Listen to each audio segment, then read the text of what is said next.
Hi beautiful people, I hope आप लोग बहुत अच्छे होंगे।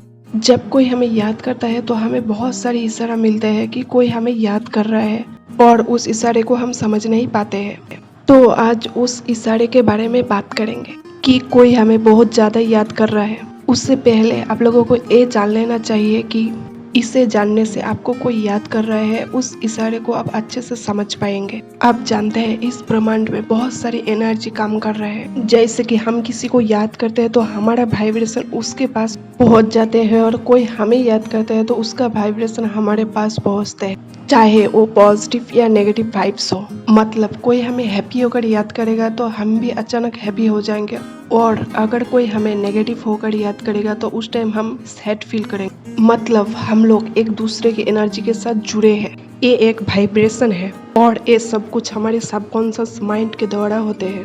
आपका थॉट प्रोसेस काम करता है।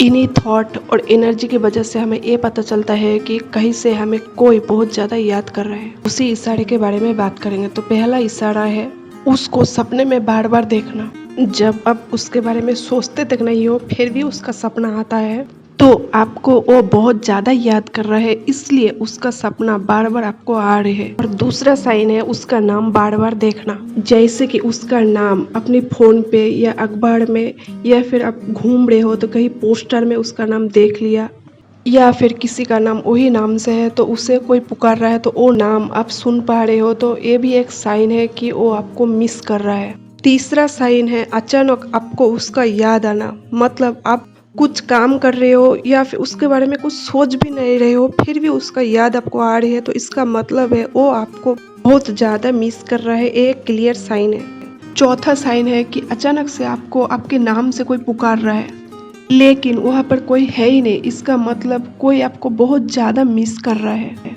उसका वाइब्स पहुंच रही है आपके पास आवाज के थ्रू, इसलिए आपको आवाज सुनाई दे रही है। तो ये थे कुछ इशारे। इस इशारे से आप समझ पाएंगे कि आपको कोई याद कर रहा है। और मेरी वीडियो अच्छा लगा तो लाइक एंड सब्सक्राइब जरूर करिए। खुद का ख्याल रखिए।